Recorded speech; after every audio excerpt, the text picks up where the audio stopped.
Hey guys, welcome back to vlog style today.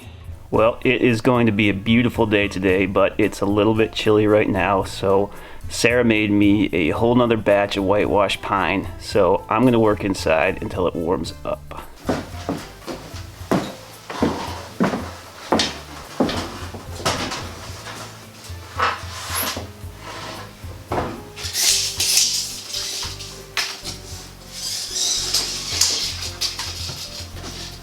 This has a little knot here, and I'm not sure if it's going to show or not, but rather than take a chance, I got a little piece of tar paper here, and so I'd rather that you see black than the brown of insulation. So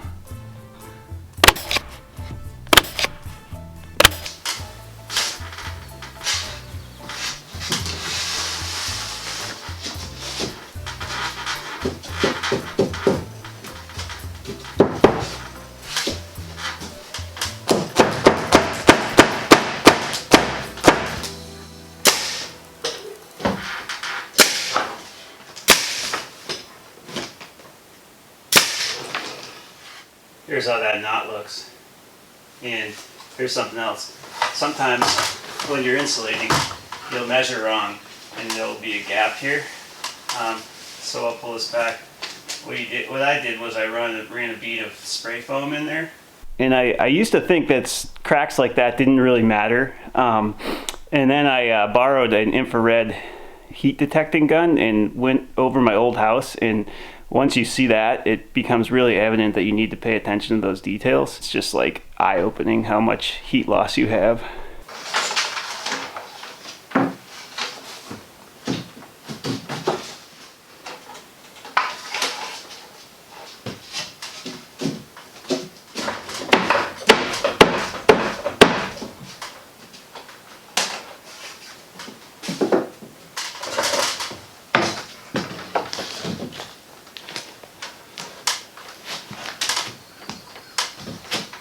So that board was pretty well warped, but if you get some leverage, you can usually get it back into position so it doesn't screw up your future courses.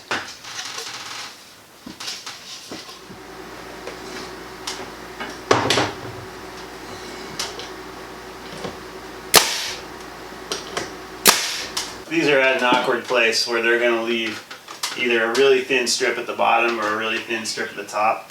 I'm going to see if there's any wiggle room where I could maybe move them down.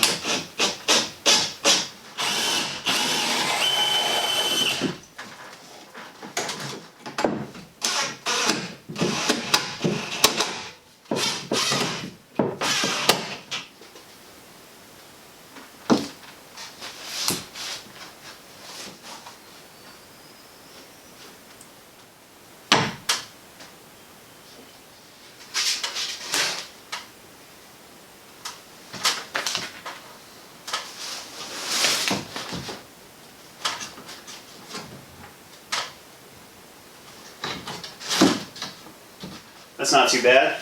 Well, it's officially warmer outside than inside now, so I'm really wanting to finish this wall, so I think I'm just going to keep working on this wall for Instagram's sake, so I can make some good pictures.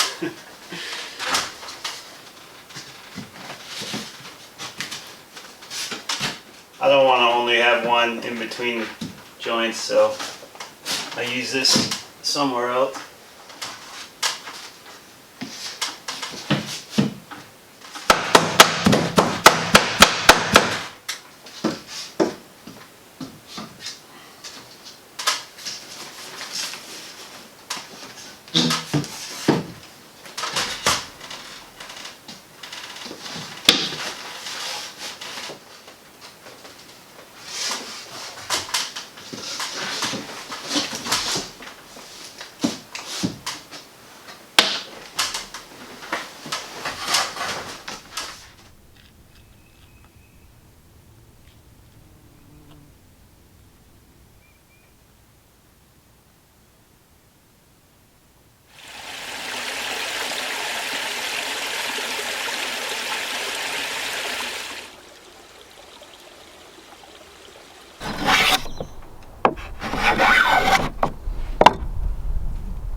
as I'm easing the back edge of these angles because it's going to be really hard to get it in onto the groove with the rafter there. So hopefully this helps. I don't know if I'm filming.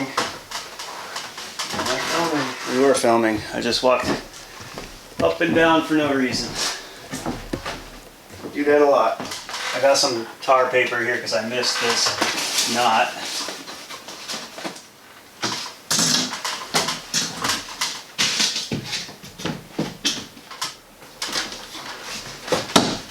Wow. Guys, I don't like the 2 mile horn much, but that was a good fit. I'm going to give the red tape measure, going to get Tool of the Day award. Although the ladder's not, because the ladder's nearly killing me.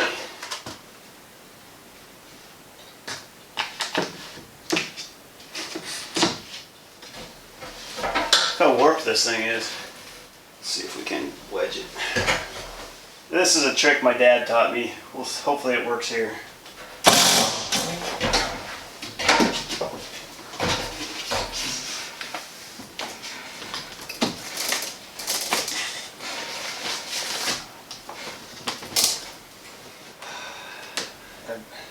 Ideally I could do it like this, but I don't really want to tear up my insulation.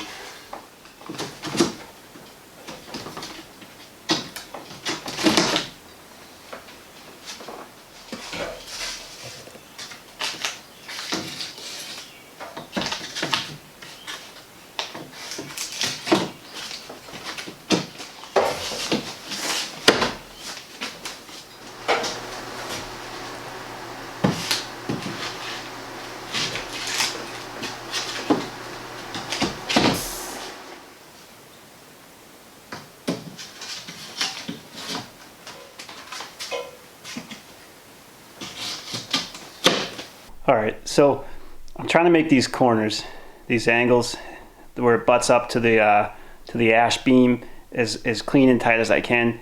There's not much to it, but I want to cut one of them on camera just so you can see what I'm doing, because there's a couple tricks that are making it work a little bit better. Alright, first tip is reference off the edge that you're keeping. That's going to go against the work piece that's already there. So like, I've got the square like this. I mean, you wouldn't want to do it like that. That's not even really working, but you wouldn't want to do it like that, or yeah. So I'm cutting these with a jigsaw. That's not recommended. A miter saw would be better, but I don't have a miter saw that's small enough to run off my inverter, so I'm using jigsaw. Sometimes I was using the circular saw. That wasn't working as well. So this is just take your time, go slow, make sure you do a good job.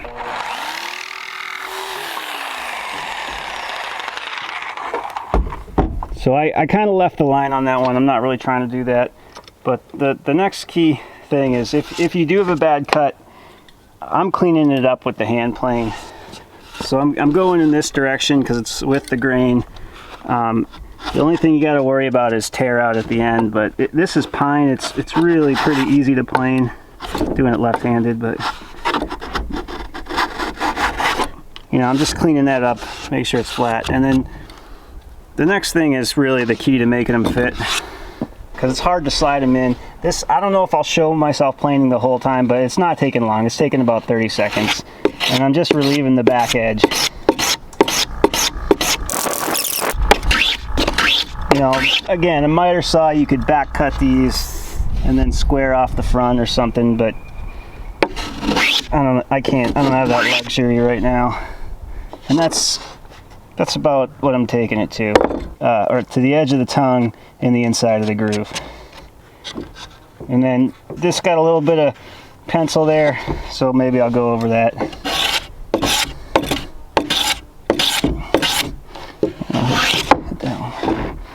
And that's like pretty clean.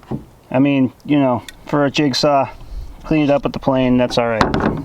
So it is a little tricky to get these things down and in. Sometimes I have to put one end all the way in and get it down before the other end will fit. Okay, see? I got that in. And then the last thing is, if it's not lined up, which it's not, You can push the whole thing up a little bit until you get a straight line over there. See that? Now I've got it. That's pretty good. That's, as we say, pretty okay.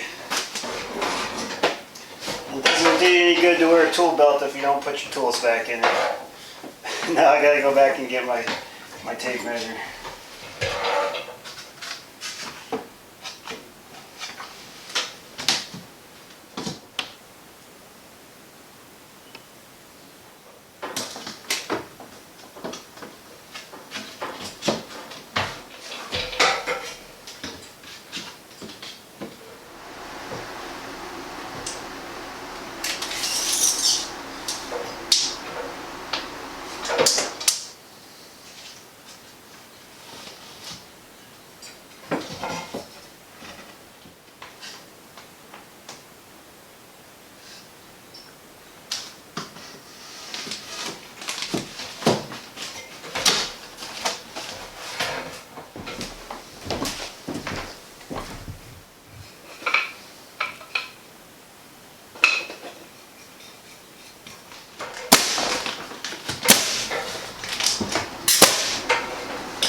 I want to talk a little bit about design and what I like, and even if you don't care for this, some of the stuff that I'm going to talk about really quick, you can still use it to figure out what you like. The next time that you see something that you like, maybe you're on Instagram or whatever, and you're scrolling through and you say, I like that, and maybe you normally just scroll on.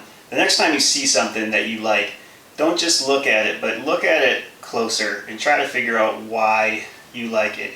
Maybe it's the material, maybe it's the colors, maybe it's any one of those things, but try and look a little closer.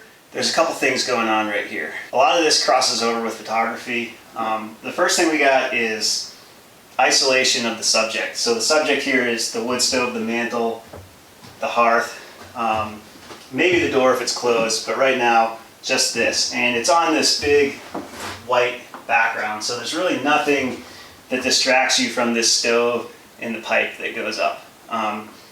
That's usually pleasing to the eye. The next thing that we have is, it's pretty obviously visual contrast. You've got dark and you've got white. You've got this dark walnut. I like that, so that's one thing that I go for.